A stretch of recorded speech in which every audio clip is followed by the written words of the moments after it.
Hey guys, so today I'm doing my Witchy Wisdom 1 video. Sorry if this is really long. I just did it and it was 16 minutes long. I'm really sorry if it is. I talk too much and it just gets annoying. But you know what? Let's go start it. Anyway, I'm on my webcam, on my iPod today, so sorry if I make mistakes. I can't edit or anything like that, so it's just gonna have to go as it is. And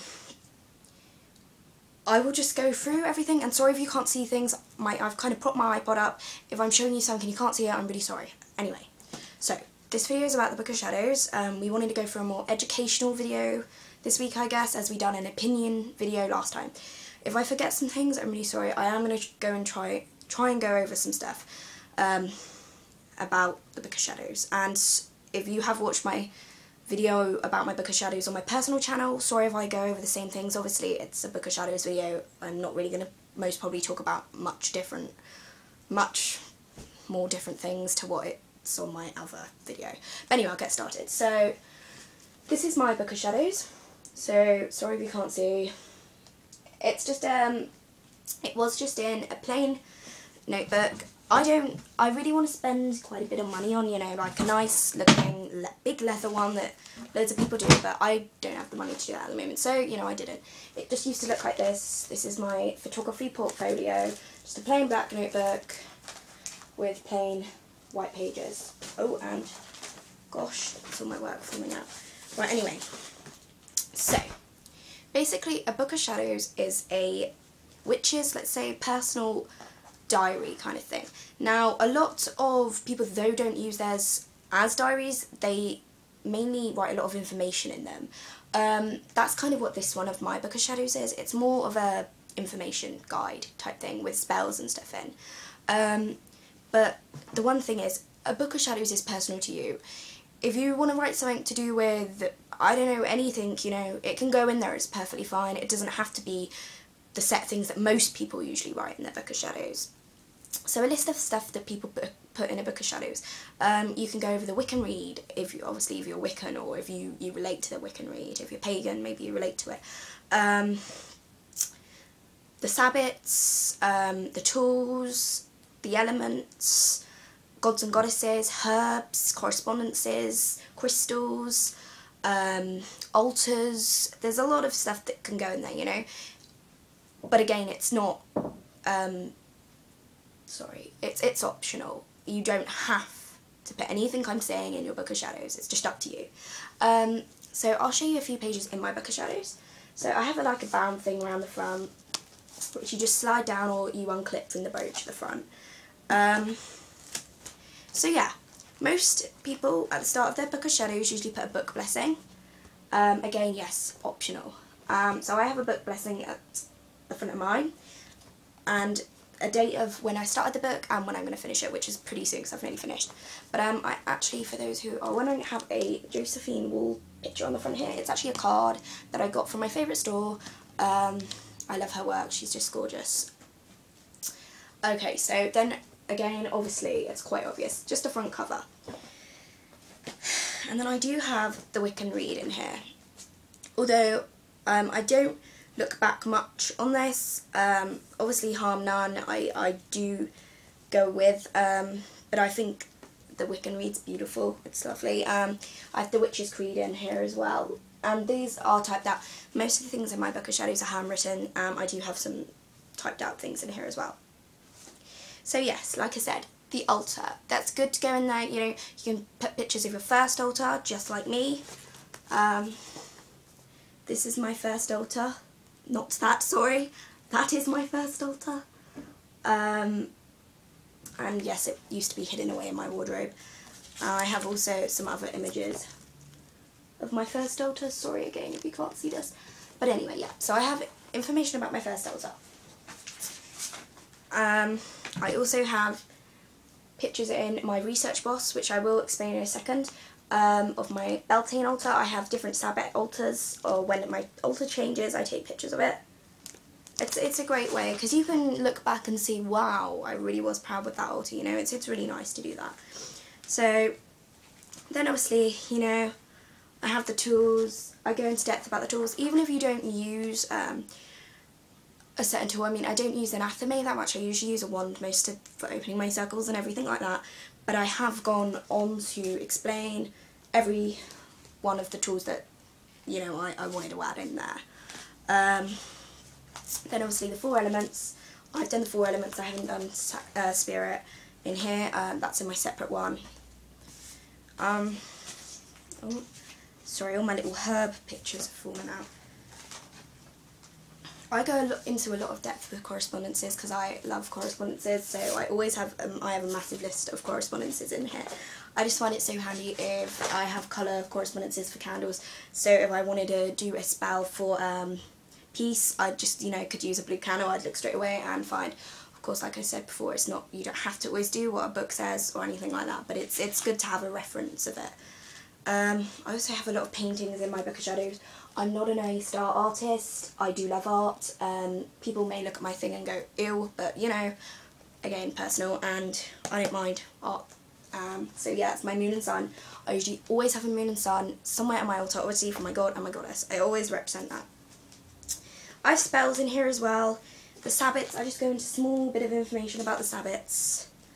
The moons. There's a few projects I've done. There was a moon project. I can't remember who did it, but you list a moon for your, you call it your like moons. So February's my lover's moon for obviously Valentine's Day. October's my moon because that's when I was born. And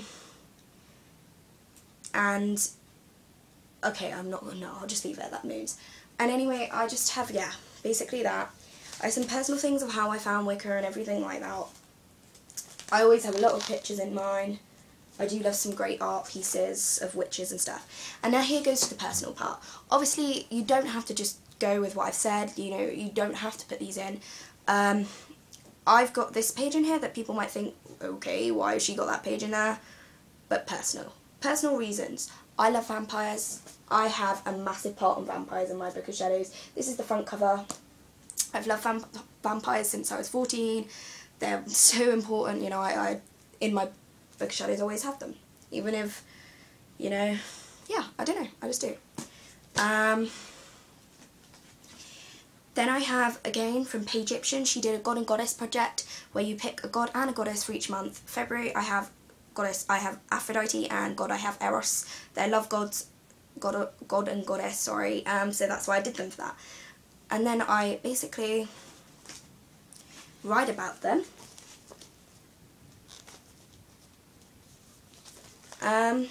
A lot of information about them and research into them a lot, even though I have done a lot of information on Aphrodite before because I connected very well with her. I do more pictures of Josephine Wall.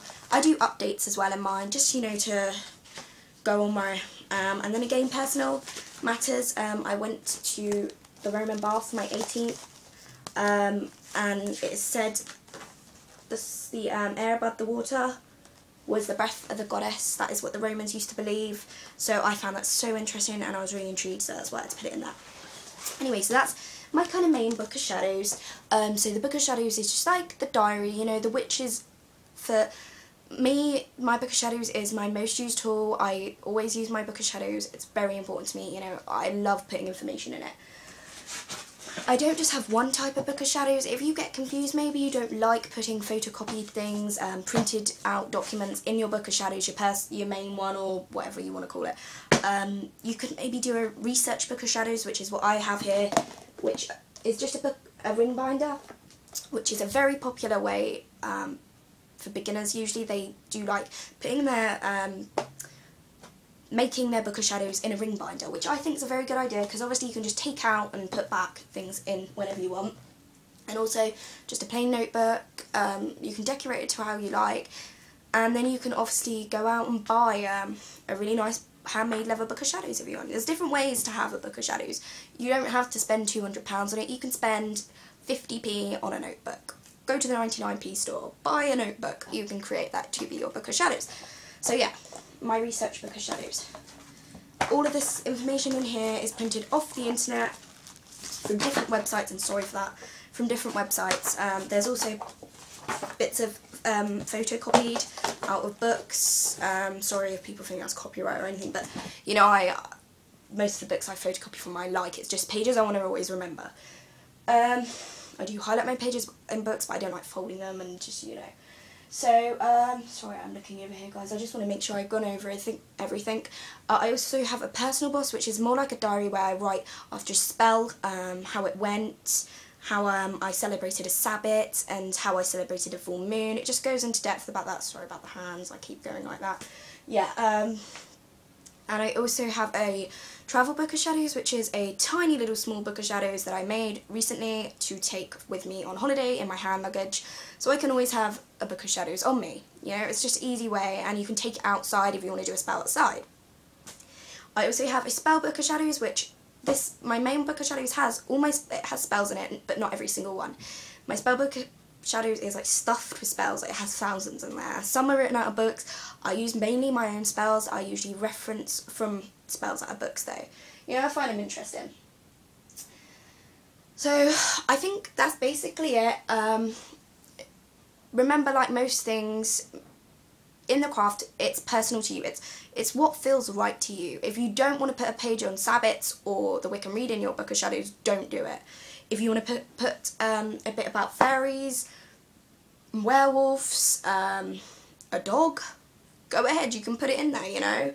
It's just what's right to you. So hopefully this actually made sense, and sorry if I was rushing it. I just don't want it to be too long. I hope you liked my video, and if you don't have a book of shadows, go ahead and start making one. It's just a really fun experience, and if you're not good at art, don't worry about it. You can print pictures off of the internet. You know, there's people out there who are so talented in art, and you look in their book of shadows and you're like, wow, seriously, if my book of shadows was like that, I would love it. But no, you don't say that, because it's what's right to you. If you look at your book of shadows and think it's gorgeous, you know, maybe some people don't, but you do. So yeah, that's all I'm going to say on this one. So thank you for watching, guys. We'll have more videos up soon. Thanks.